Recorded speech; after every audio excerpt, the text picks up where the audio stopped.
Okay, good afternoon, my friends. Welcome. My name is Meng. I'm the jolly good fellow of Google.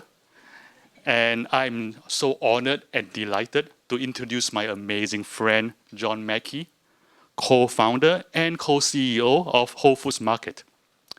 There is so much I can say about John that I cannot squeeze everything into a short introduction. So I'll just say three things.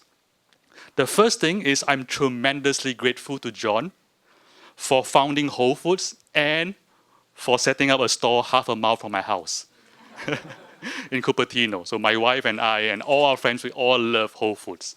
So thank you so much, John. A second thing I'd like to say about John is that how impressively successful John is.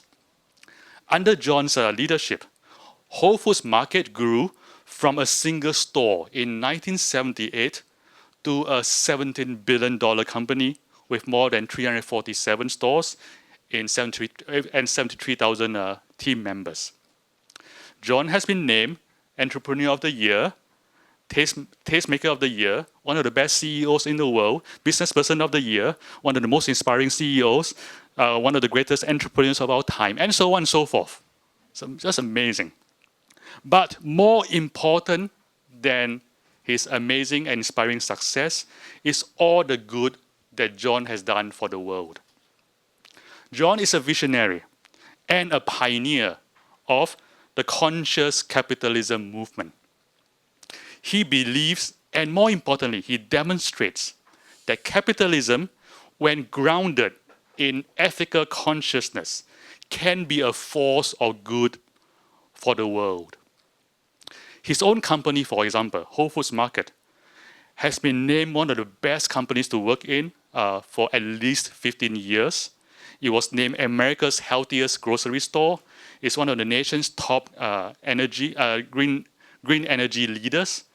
It's one of the world's most ethical companies, and again, so on and so forth. John himself has created initiatives to help end poverty in developing countries, and Whole Foods Market was the first national grocer to set and implement standards for humane animal treatment. And the list goes on and on, all the good that is done for the world. And John himself receives a $1 salary, and he forgoes stock options and bonuses. And he continues to work in Whole Foods for passion and purpose and to make a difference in the world. And if anybody asks, I earn more, my salary is higher than that of the CEO of Whole Foods and Google combined. And with that, my friends, please welcome my friend John Mackey.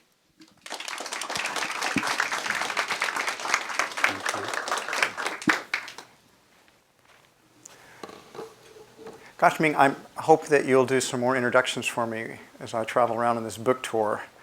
And I'm supposed to stay on this blue box. If I start to wander, somebody tell me I've crossed over. This is my first time to visit Google. Google's actually featured in the book quite a bit. I consider it one of the most conscious companies in the world, if not the most conscious company in the world. And it's been very inspiring to me personally for a number of years. So, and just having lunch here, I'm vegan. I got a vegan, no oil meal that was tremendously delicious. I really felt like I was better than possibly Whole Foods Market, but I cannot actually say, oh my God, it's one on YouTube. Holy smokes. It's almost as good as Whole Foods Market. Anyway, I appreciate you coming out today. I'm on this huge book tour, 20-city book tour promoting our new book. My co-author, Raj Sisodia, marketing professor, in my book on conscious capitalism. And I thought about, I didn't actually, I only had 20 minutes to talk, and so mostly for Q&A, so I'm not making a formal presentation. But I think I can tell you the heart and soul of the book in 15 or 20 minutes, and maybe even less time. So the basic premise of the book is that capitalism is the most extraordinary system of social cooperation and value creation that the world has ever experienced. And business has a very bad reputation in the world. The narrative about business has basically been captured by the enemies of business. And business has always had enemies. And it's mostly intellectuals and the elites that rule society. And business has been portrayed as selfish and greedy and exploitative. Basically, a phenomenal statistic, like 98 to 99% of all the murders you'll ever see on television or on movies is committed by business people, primarily businessmen. When in fact, in reality, of course, they produce far less than 1% of the murders in the world. But the greedy business person is the one that, who, after he kills people, he dumps his environmental toxins in the rivers and is basically just a horrible, horrible person. And that's how business is portrayed. And in doing some research for the book, we found some fascinating statistics, which we talk about in the first chapter. First of all, 200 years ago, when capitalism and the Industrial Revolution both began, 85% of the people alive on the planet Earth, 85% lived on less than $1 a day. And that's in today's dollars, not dollars back then. Today, it's down to 16%, which is still too high. But if you look at the trend lines, if humanity continues to embrace some type of free enterprise capitalism or some version of it, we will wipe out poverty in the 21st century across the world. People in this room, because I'm looking at a very young audience here, you will live long enough to see poverty wiped out if humans can keep it together. 200 years ago, over 90% of everyone alive was illiterate. We lived in a sea of illiteracy. Today, it's about 12%. Just 100 years ago, there were no universal democracies anywhere on the planet. Why? Because women didn't have the right to vote. Today, 58% of the countries on our planet are universal democracies. 150 years ago, slavery was still legal in 14 of the 29 states in the United States. 50 years ago, there was no environmental consciousness on a mass scale. Till Rachel Carson's book, The Silent Spring, was written, that sort of awoken it. 50 years ago, we lived in a racially segregated society that had Jim Crow laws that separated out blacks from whites. Apartheid was still rampant in South Africa. 75 years ago, the world was organized into colonial empires, and no longer. 25 years ago, communism was thought to be a vital, vibrant, alternative ways to organize society. Just 25 years ago, before the fall of the Berlin Wall. And you'll like some of my last favorite statistics. 15 years ago, Google didn't exist. You won't like the next ones quite as much. There were also no iPhones, no smartphones, no Facebook didn't exist. There were no iPods. And if you go back 20 years ago, there was no World Wide Web. The world is evolving. Our consciousness is evolving. Humanity is making great progress. We can't always see it because we see it if we don't study history. We only see a snapshot, and we're just not aware of how much progress the world has made. And I submit to you that business and capitalism are the major source of that progress. And because, I mean, the lifespan of human beings until capitalism was created and had been for over 40,000 years was about 30 or less. Today, it's 68 across the world. It's 78 in the United States. It's 80 in Japan, which is the longest lived nation on the planet. So humanity is evolving. It's making great progress. Business is the source of it. And business is fundamentally good. And yet, the narrative about business is terrible. I mean, Gallup shows that the reputation for business in the society, for big business, is 19% approval rating for big business, which is just slightly above Congress's rating. It's 16%. So business that means 81% of the population doesn't like big business. It's seen as fundamentally evil, selfish, corrupt. And business is judged by its worst practitioners, right? The Enrons, the Bernie Madoffs, the WorldComs, the AIG, the Wall Street banks, and that's how business is portrayed. So it's judged by its worst practitioners. Something we don't do, we don't portray doctors by their worst practitioners. We don't portray policemen. We don't portray even politicians, lawyers, teachers, all the other professions. We judge them based on their intentions. We don't judge them necessarily on the very worst actors that we see. And yet that's what business is compared against, the very worst practitioners, and then it's generalized through the larger business culture. So basically I'm saying business has a bad rap because business has been the great value creator, not for a few people, but for lifting humanity up. That has been the legacy of capitalism to the world. But the thesis of our book is that while that's true, business could be so much better.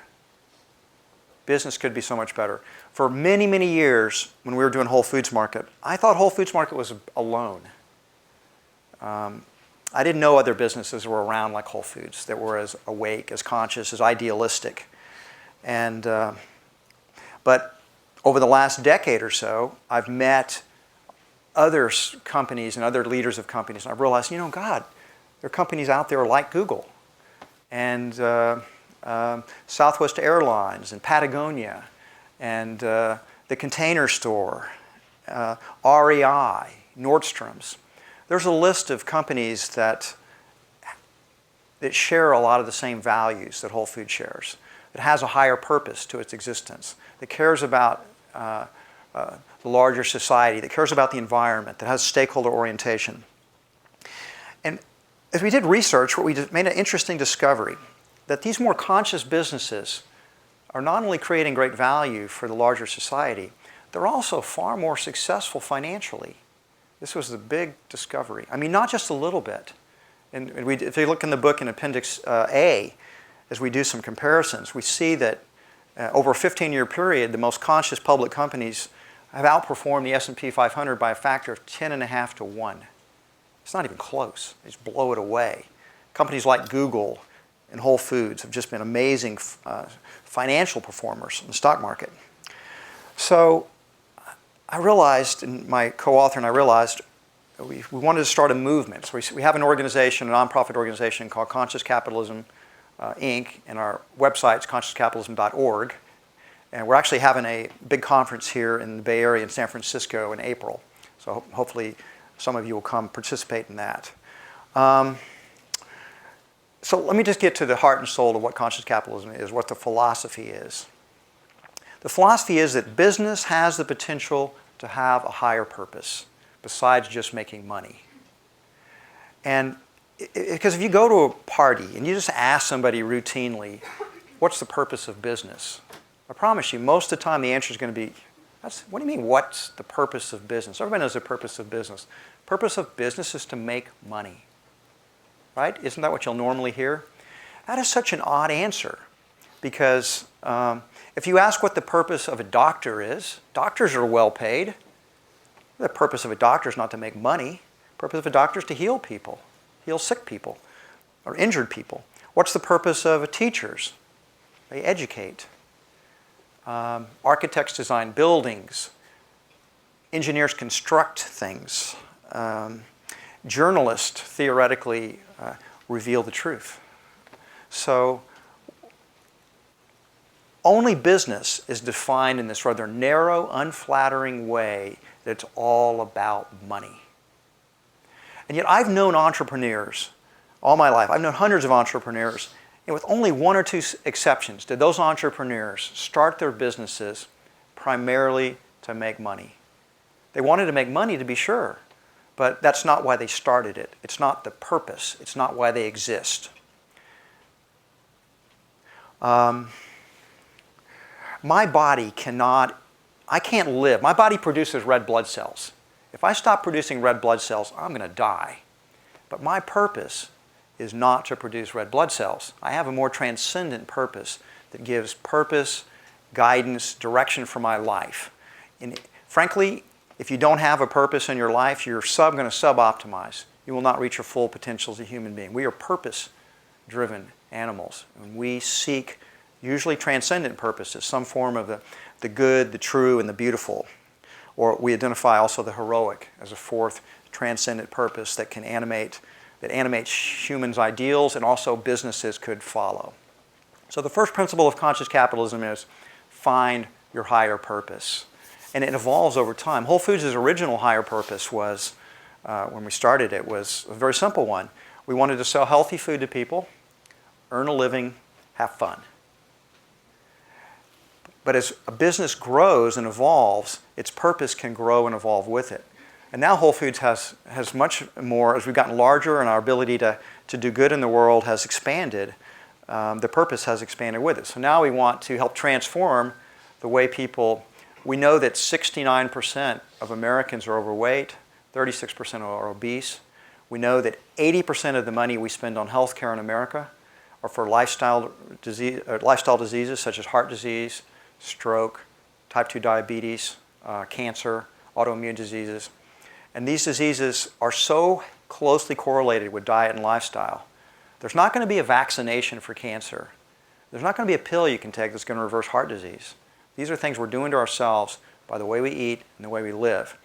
And so Whole Foods is one of our higher purposes now is to educate our customers and eventually the world on the principles of healthy diet. And so people can reach their highest and fullest potential in life. We have a higher purpose regarding the agricultural system. How do we create a more sustainable agricultural system that is at the same time highly productive? We've done this work in sustainable seafood. We've done work on animal welfare treatment. Now we're working on the big one, because organic is great, but it's kind of like it's stuck. It's either on or off. It doesn't have a grading for higher and higher sustainability on the agricultural on the land. So we want to put things in like groundwater, nutrient density of the soil, environmental toxins. There are different degrees of toxicity in pesticides. You've got the dirty dozen, which are highly toxic, and you have others that are less toxic. So all of that needs to be measured somehow or another, and that information needs to be fed back into the food system so people can be conscious of it. So that's something Whole Foods is going to be working on. It's our next big project in that regard. We started a foundation called the Whole Planet Foundation, which does microcredit loans in the developing world. And we have decided that that's actually one of our higher purposes, to help end poverty. We're now in 55 countries. We've made loans that have impacted over 1 million people and improved their lives. These are working capital loans, small loans to very poor people, 93% women, has a 98% repayment rate. We have a volunteer program where our team members can go participate in it. And finally, the fourth higher purpose is what I'm doing right today with you, is that to try to help businesses to become more conscious, to help the business community to evolve. Because unless business community evolves and consciousness begins to shift here, our country and this world are going to move and are moving away from the principles that built our prosperity. For example, for most of our history, the United States would have been ranked #1 in economic freedom. As recently as the year 2000, we ranked #3, only behind Singapore and Hong Kong. Today, we rank #18, and we're rapidly descending. We're losing our economic freedom in America. And with it, our prosperity is beginning to decline. The nation that was a light onto the world for how to create mass prosperity, that light is beginning to dim. So part of our purpose, and my purpose here today, is to talk about capitalism and also to talk about how businesses can become more conscious. Because unless we can get that approval rating up from 19%, the restrictions and controls on business are going to continue to multiply, and we're going to move away from killing the goose that laid the golden eggs. It's much harder. If you're young, and everybody in this room just about is pretty young, it's very hard to start a business today, relatively speaking, compared to when I started Whole Foods. It's so much easier. Now there's so many restrictions, so many barriers, so many bureaucratic regulations you have to hop over to practically do anything. So higher purpose, first principle. So Google has a higher purpose, right? Who wants to articulate what that higher purpose might be? You have a great slogan that sums it up. Anybody want to take a crack at it? Yes, sir. Organize the world's information and make it universally accessible and useful. There you go. I think one of your co-founders, I think, said, how can that not get you excited? That is very exciting. And Google is a transformative organization that is improving the world in countless ways. You are truly one of the companies that is transforming the world, and rapidly. It's amazing how Google has impacted our world for the better. And so every business has this potential for higher purpose. Even widget makers have potential for higher purpose. It's simply understanding the value that they're creating and how they're improving people's lives, and then building their business model around that higher purpose. You put the purpose first. Secondly, we live in a much more complex world, and we have to come to understand that there's a larger system, almost a complex adaptive system that business exists in, which is summed up pretty well with the stakeholder model idea. That there's various stakeholders that are voluntarily exchanging with your organization. So you have customers, you have employees, you have suppliers, you have investors, you have the communities that we live in, the larger communities that the Earth's part of, and we have the environment. There are other secondary stakeholders, such as the government, the media, labor unions, critics, activists, et cetera, that you also have to take into account. And our book talks about that. But we identify those 6 major stakeholders, the first ones I named. Business in the conscious company does not merely create value for its investors. It creates value for all of the stakeholders simultaneously. And I mean, Google's one of the greatest examples of that principle in action. Think about it. The value that you create for customers is unbelievable. I mean, I do this all the time when I do a talk. I ask people, how many people here have Googled at least one thing in the last 24 hours? Virtually I know this group will all raise their hands, but it doesn't have to be. Wherever I go and I ask that question, everybody raises their hands. It's not just that, of course. You've got YouTube. You've got all these different initiatives. I just heard about the car initiative over lunch, and the vision that we may end up not have to, in an urban environment, we now have to even own cars. That you'd have these self-driving cars like your bicycles, and they'd just be everywhere. And you'd have a different transportation system that would be more environmentally sustainable, would provide a great deal of equity, and would be very convenient. That is a transformative idea. Those are the kind of ideas that come out of the Google organization all the time. So we're creating value for your employees. I mean, your food is tremendous. They were showing me your massage rooms. It's no accident Google's been named not only one of the 100 best companies to work for, but the #1 company to work for 4 years, which is no company has that distinction. So Google's been an incredible investment. Look at the value it's created for its investors, and how much that stock has increased since it went public is phenomenal. If you think about your suppliers that trade with you, they're all benefiting from their relationship with Google. So you're creating these win-win-win strategies as a business. That's what conscious businesses do. They do it in a conscious way. Everybody wins. We kind of have this mental block because of sports that if somebody wins, somebody else loses.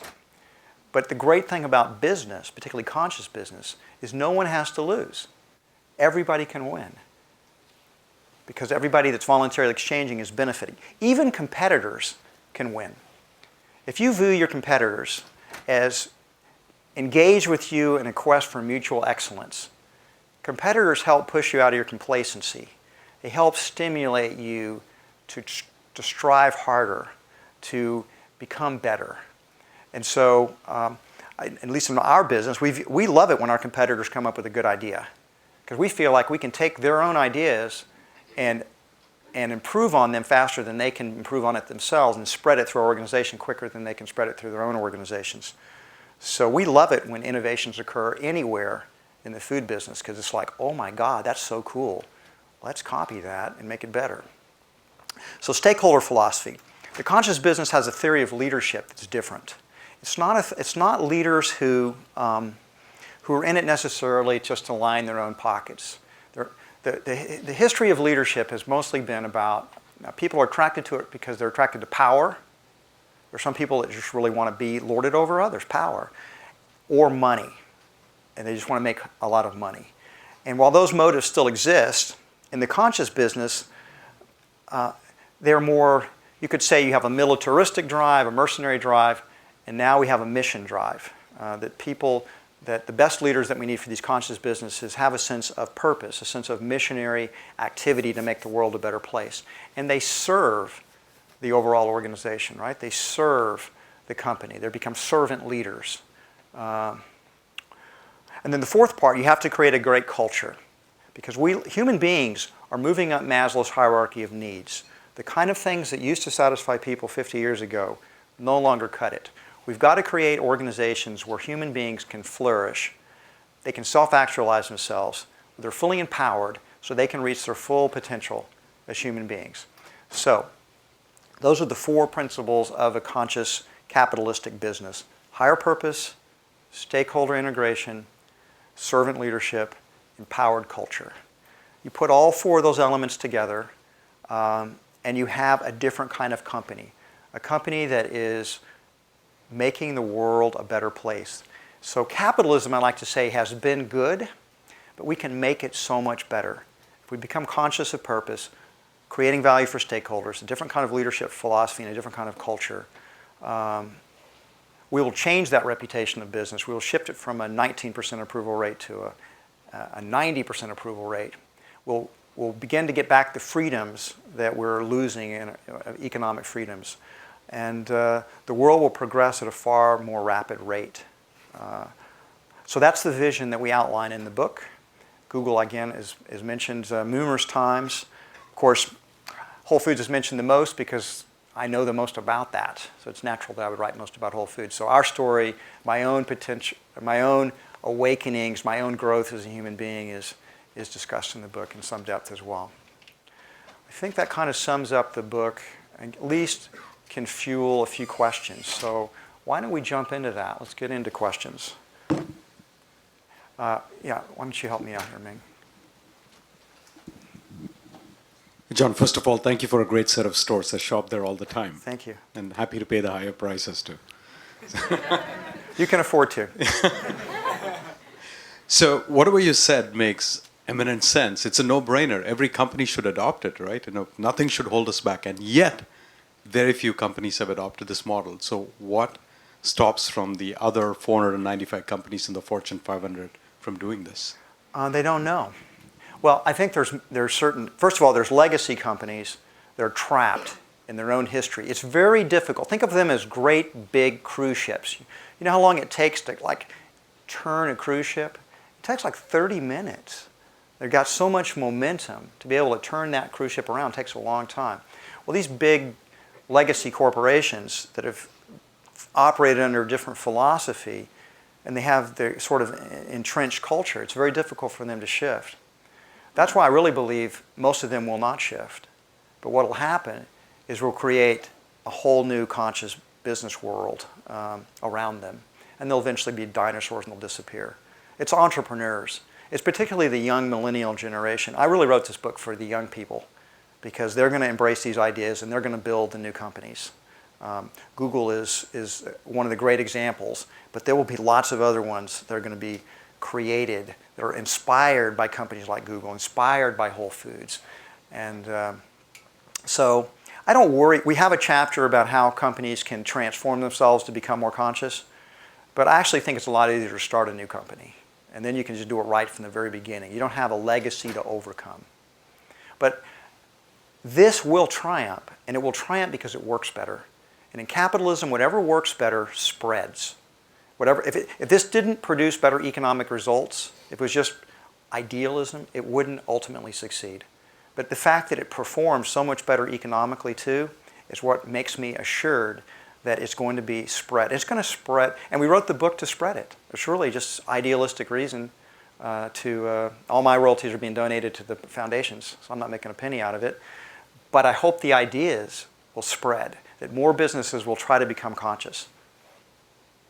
Yeah, you kind of touched on this earlier. You mentioned Google, Whole Foods, founders, CEOs, and how they have that ability to kind of structure from the beginning. What advice would you give to a new CEO who's at a legacy company, who still has responsibilities to the street, quarterly earnings calls? How would you advise them and their investors, say, we may take short-term increases or losses, increased expenditures to really change our culture? How would you advise a new CEO in that situation? Well, I can tell you what we do talk about in the book. I'll deal with the quarterly thing in a second, but the first thing you have to do is they have to go discover their purpose. And so we call it a purpose search. You bring your key stakeholders together, you go off-site, you do a retreat, and together it's like archaeologists, you're digging through. If it's a legacy company, they had a higher purpose when the entrepreneur started it. They may have forgotten it. The bean counters might have taken it over, and it might be financial goals only now.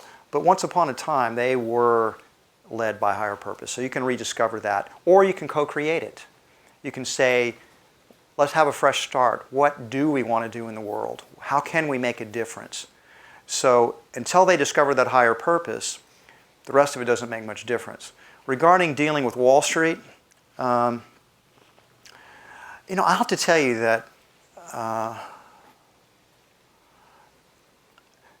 all of the stakeholders that a company has, customers, employees, suppliers, investors, communities, the easiest one to deal with, in my experience, is the investors. The customers are far more difficult, at least in the food retailing business, I can tell you, because no matter how well you do, they still want your prices to be lower. You get cracks about your place being expensive all the time. And they want higher quality, they want better services. So however well you satisfy them, the ante keeps going up. Same thing with the people that work for you. Okay, so I get free food, free massages, and all these other benefits at Google, but what have you done for me lately? And people get easily adapted to whatever benefits they receive, and they begin to take it for granted. And they want more. The investors want more too. They want a higher stock price, they want greater dividends. But they're the least complex. They just want you to make more money. And in a lot of ways, that's the easiest thing to do. So as long as you do that, they don't care about your philosophy. And the rest of it, they pretty much leave you alone. So, but when you have customers, if you accidentally say the wrong thing when you're on APR and use the wrong words, you get a lot of hate mail, people boycott you, they say they're never going to talk to you again. Customers are a lot harder to keep happy in my experience than investors. But you still have the pressure of the quarterly earnings thing. And I think what I would do if I was that CEO, I would begin to explain the larger process. I would frame it up. I would say, okay, we've created a 3-year plan or 5-year plan. We're going to start at X, and here's what's going to happen. And then you're fully transparent with the investors. You're telling them what's going to happen. And then they can make a decision. Okay, I'm selling the stock. This guy is basically telling me that he's going to, they're not going to make as much money for a while. And other people buy into the vision, and they become, you've got to attract the kind of investors that you want, that align with your values. And Whole Foods, for example, we really cultivate long-term holders. We are very transparent with the investment community. We tell them who we are, what we're doing, what our values are, and we don't really want these day traders or these speculators who are in and out of the stock. We don't want them to own our stock. We can't stop them from buying our stock, but they're not the ones we're talking to. We're always talking to the long-term holders, and we keep them fully informed, and we do what we say. So if you know you're going to have to cut earnings for a while you make this transition, then be transparent about it, be honest about it, and you get the investors that you deserve. So make sure you deserve good investors. Hi, I have a question about your hiring process. Mm-hmm. When it comes to culture, I think at Google we know it's really important to make sure that new employees kind of fit that culture. So I'm curious how you, both at the corporate level and the store level, look for that in potential employees. Whole Foods does a couple of unique things at the store levels in particular, where most of our people are, right? 95% of the people are in the stores. The first thing we do is we hire people on a probationary basis. Well, the first thing we do is we do group interviews. So we let the team interview people. So it's not just one person doing the interviewing. It's not HR person doing the interviewing. It's the team leader and their top people on the team there, and they're doing the interviewing. And then when a person gets hired, they get hired on a probationary basis from 30 to 90 days. And then they have to be voted on by the whole team. And it requires a 2/3 positive vote. So if the team doesn't approve this person, they don't stay on the team. That doesn't mean they're fired from the company. They could still find another team to hook up on. But that team may have rejected them, because I always say you can fool the team leader, but you can't fool the whole team, because they see through you collectively. So those are a couple of things that we do. And particularly at the corporate level, we do multiple interviews, and they're always group interviews. And we have a huge, we mostly hire from, promotions occur from within the company. I mean, 98% of them. We post all the positions, people apply for it. I really think if you bring in too many outsiders and then you elevate them above people, you really demotivate people. It's like, I've been busting my butt for this company. I didn't even get a shot at this. That sucks. So that's what we do at Whole Foods. Thanks for your talk today. I just wanted to kind of focus on spreading this great idea into different parts of the world. Mm-hmm. It was really great seeing that this idea of conscious consumerism and capitalism kind of spreading out in the developed world, like Europe and the US. Mm-hmm. I can see it could be a little bit more challenging to spread this idea both for consumers and companies in developing markets. So my question is, how will we be able to help spread this idea to those in the developing countries? It's a very good question, because I do think consciousness tends to, we talk a little bit about it in the book, but probably didn't explore it as much as I'd like to. But I think consciousness moves in rather predictable stages, both for individuals, for companies, and even for countries. So I always say it's bad to try to enforce your values that you might have and your consciousness on some other individual or some other company or some other country. I think people have to go through their own evolutionary process. For example, I think it's fundamentally wrong to try to enforce child labor laws, environmental regulations, et cetera, on other countries. Those countries have got to reach their own evolutionary journey. The United States has a bad track record over our history, as we know, from slavery, racism, child labor abuses, environmental degradation. The United States has evolved, but we had to go through a long, hard period. We didn't just wake up with it. So I think other countries have to go through similar stages. Hopefully they can go through it faster because they have the benefit of learning from our experiences. But I just think there's a natural upward flow in consciousness. That's just the way I've experienced my own life, and that's the way I experience other people. So I say you get the ideas out there. Remember, we live in this interconnected world today. It's so fascinating to me that if we have an innovation, like let me tell you a story. About 3 years ago, one of our stores in the Bay Area, actually in Santa Rosa, we opened a new store in Santa Rosa. And they, without permission from Austin or anything else, because we're very decentralized and empowered, in the beer and wine department, they created what they called a tap room. They got these 16 artisan craft micro brews, and they set it up as a bar with a big screen television, and they created a special ambiance for it.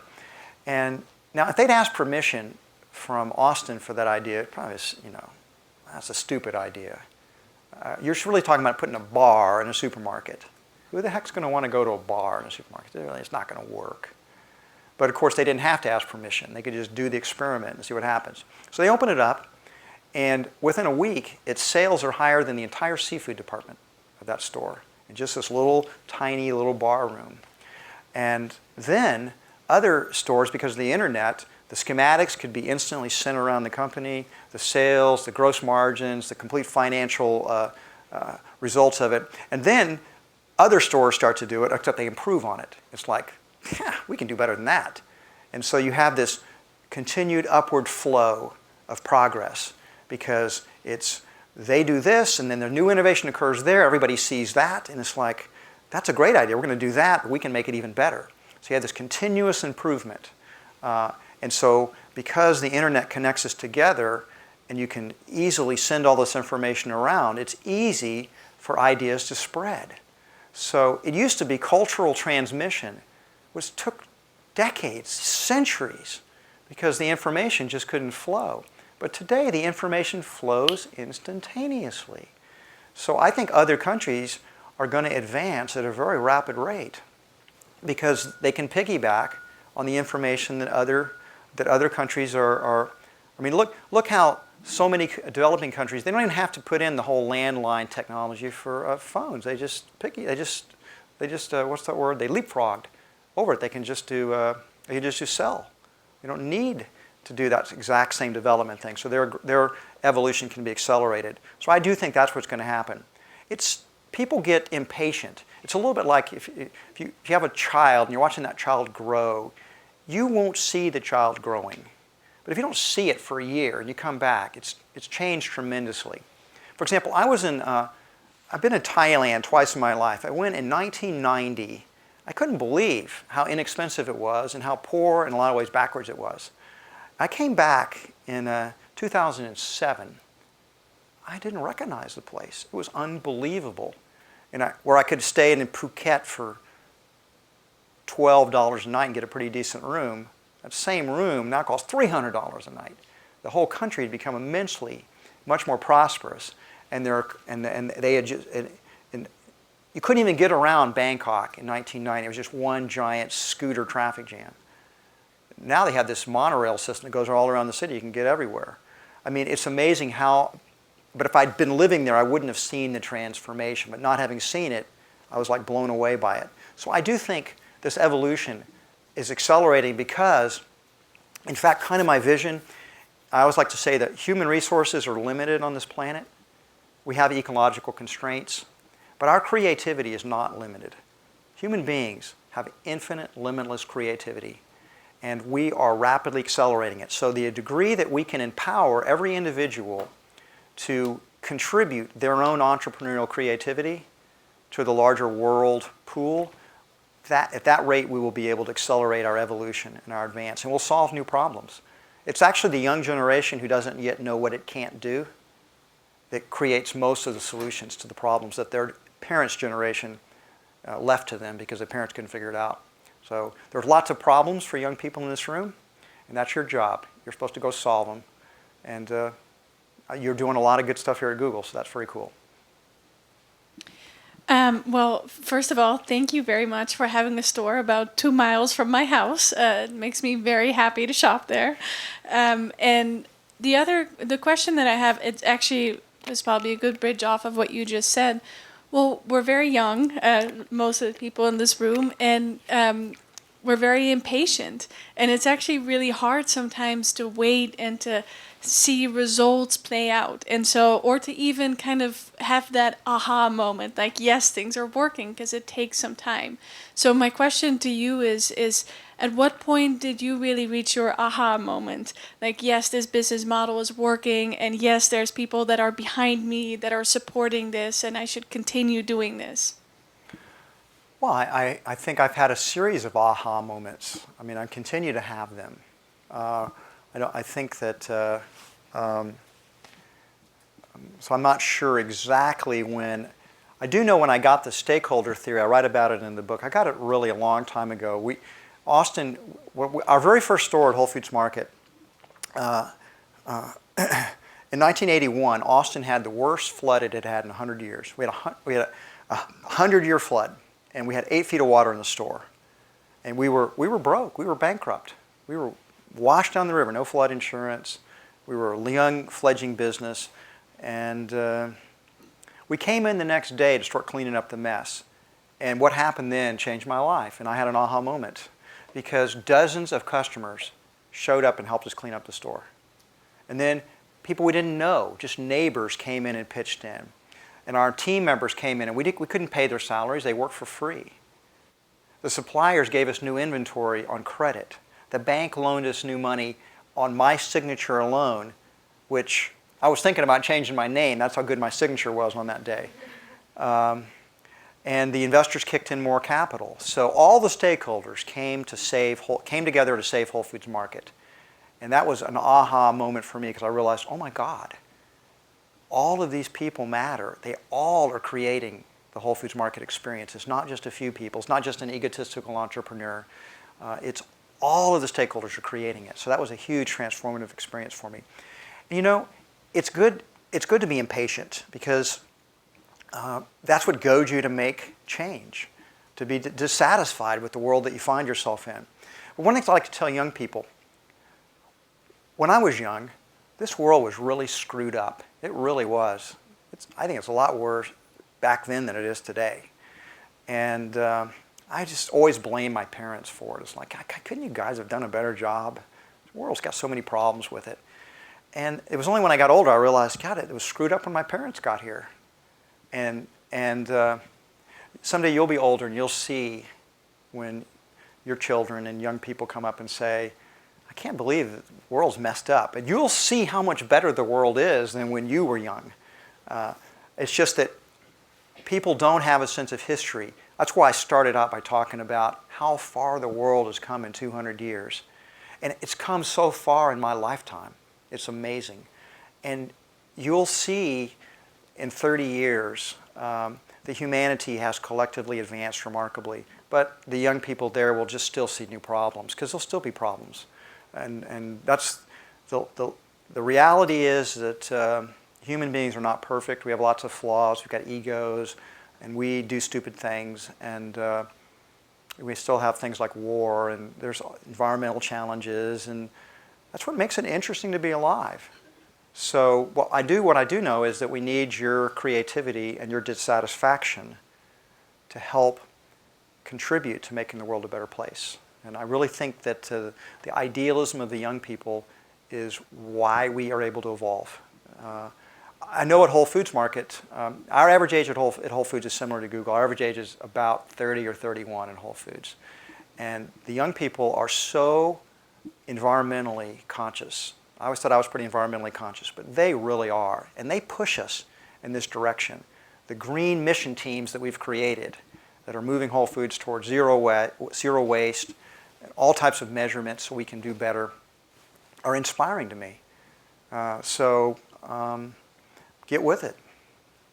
So I had a question. I feel like nutrition science is a bit of a young science. And so I was curious if you could share your experience, how you kind of wade through and find those trusted sources of information. In my own case, part of it's what I've learned about my own body. I think ultimately you got to do a lot of dietary experiments. You got to find out what works for you and what doesn't work. The good thing is there's ways to check. Now you can check your cholesterol, you can check your blood pressure.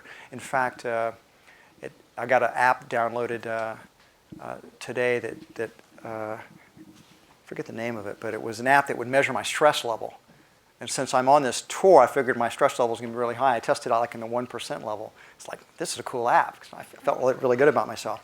So we've got a much more technology that helps us to check this stuff out. But you've got to do your own research. You've got to do your own experiments. I have a definite philosophy about healthy eating. That is that we should eat whole foods. Shouldn't eat processed foods. We should eat whole foods.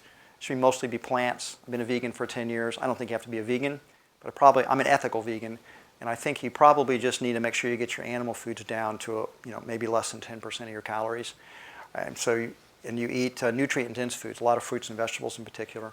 I really do believe that's the healthiest diet, and I've never seen anybody eat that diet and not flourish on it. But still, probably there are some people that diet wouldn't work for. So I've read hundreds of books on diet and nutrition. So I've done my own research, my own thinking about it.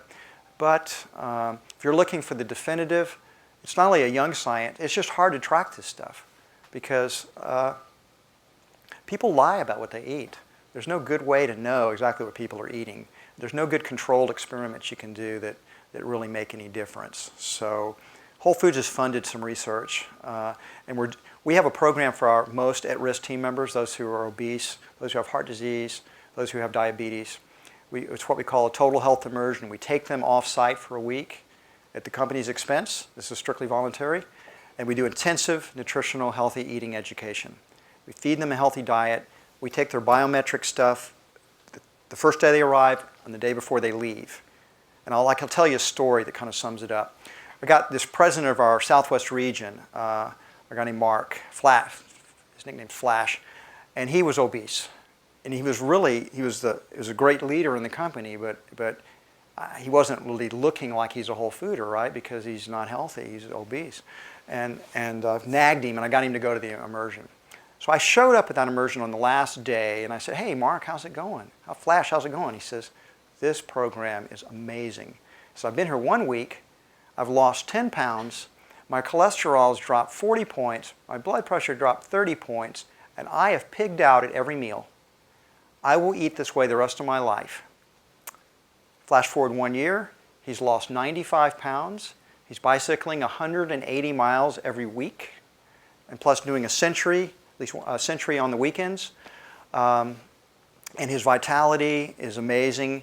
And now, of course, he's become a missionary for healthy eating. So, I mean, there are lots of good books to read. I can recommend them. The science itself is still, you say early stage. It's not that early. It's just difficult for it to get too authoritative due to the restrictions of the fact that you can do experiments on rats. It's harder to do experiments on human beings that are really controlled. Kind of to piggyback off of that question, I just wanted to get your thoughts about obesity and specifically food deserts in the U.S. So it sounds like you're doing a lot to help the employees at Whole Foods, but Whole Foods are typically in large urban, socioeconomically well-off areas. And so I'm kind of wondering how you think we can solve the food desert problem across the U.S. because I think a lot of people in areas would like to eat healthy, but they simply don't have the means to do that. Right. They might be hundreds of miles from the nearest Whole Foods. I think two things. One is that's an entrepreneurial opportunity for someone young, someone idealistic. So that is a problem in our society, and when you have problems, you have opportunities for entrepreneurial initiatives. I can tell you what Whole Foods is going to do. We are creating another foundation. We're calling it the Whole Cities Foundation. We will be setting up nonprofit stores basically in these food deserts. They'll be smaller. They'll have less capital, lower rent, different labor model. They'll provide a small little kitchen and a lot of education component to it. And any money the stores make will get recycled back into that community. We're going to do, our first ones are probably going to be in Newark, Chicago, and New Orleans. And if they're successful, we'll probably do them everywhere. By successful, meaning they can at least break even. So I'm pretty excited about it. My co-CEO, Walter Robb, who's an amazing guy and a force of nature, this is his pet project. So I know with Walter behind it, it's going to be successful. Thanks, Ian, for the talk. I wanted to, first I'd just comment, I'm really excited about your work to make sustainability and measurement more obvious and more rigorous. Just your comment of being an ethical vegan, could you elaborate a little more on how that has that been a conflict for yourself on, serving meat at Whole Foods? No, it's not a conflict for me. It's a conflict for a lot of other people. But it's not a conflict for me because I think people have to make their own individual food choices. I'm not an animal. I'm not a Nazi. I don't believe you force your values on everybody else. So I think people have to make these choices themselves. And Whole Foods is doing a lot to educate people about the principles of healthy eating, which is mostly a plant-based diet. And I see shifts occurring. I see the society moving towards more plant-based foods. But I mean, realistically, 95% of our customers eat animal foods. I mean, just take a look, poll in this room. How many people in this room are strict vegans? It's a pretty good percentage. But you're not enough to sustain a viable food retailing business. Too small a cohort. So eventually, if we get more and more people, you'll begin to have vegan stores. But it's just not big enough. We on our own surveys, only about 5% of our customers are strict vegans. So if we were to try to do that, I wouldn't be allowed to do it. I could issue the command. We will now not stop selling meat at Whole Foods Market, and it would be ignored. And then if it says, no, I'm serious. We're really going to do this. I'm making a command. Do this, or I'm going to fire you. there'll be a call going out to the board of directors very quickly. John has finally lost it this time. We're going to have to do something about him. And I'd be removed. They wouldn't let me do that, even if I thought it was just this great wrong. So you do what, I'm an idealist, but I'm also a pragmatist. You do what you can do in the world. And I'm not impressed with purists who are very pure but don't have any impact. They're very self-righteous, they're very judgmental, they're very unhappy, and they're very ineffective for the most part. So I will give you the argument that as an ethical vegan that converted me, and let's say I converted Milton Friedman at the age of 92 years of age with this argument. So if you eat animal foods, the animals necessarily have to die before you can eat them. They will die if you start eating them and they're still alive. Most of the time, those animals suffered in their death. You don't need to eat animal foods to be extremely healthy. You can eat a complete plant-based diet. You have to do it intelligently, but you can do it and be a vibrant health. I'm much healthier today than I was 10 years ago, 15, 20 years ago. People eat animal foods from cultural habit and because they learn to enjoy it. It's pleasurable. They like it. It tastes good. So, can you justify causing the death of animals simply for your own pleasure? Because that's what it reduces down to. I could not, and I haven't had any animal food since then. So other people are very casual about it. It's like, yeah, I'm on top of the food chain. Screw them. I'm not that way. So, but I was so impressed because I was having dinner with Milton Friedman, and he was asking me this very question, and I gave him that syllogism, and he got very thoughtful about it, and he announces to his wife, he says, Rose, I cannot answer John's syllogism. I have no choice. I must become a vegan. He's 92, and his wife goes, Milton, you're 92 years old. It's too late for us. We might as well enjoy the last part of our lives. So, I don't know. Are there any final questions? I have one final question for you. John, so if everything you do today and the conscious business organization, if everything you do today exceeds your highest expectations, what does the world look like in 10 years? And how do I and how do we, Google, help you? I don't have a lot of expectations about it. So I'm a guy that a long time ago made a decision in life, the most important decision I ever made. I decided when I was about 19 years old that I would follow my heart wherever it led me, that I would be true to myself. And so I'm a great believer in your own inner guidance. Most people are too frightened to do that. But I decided that it doesn't matter whether I follow or not, I'm going to die. So there's no safety in life. You can't get out of this place alive. In view of that, you ought to go for it. You ought to go for the things that you have the great passion about, because that will lead to a great life of adventure. Adventure, passion, love, excitement.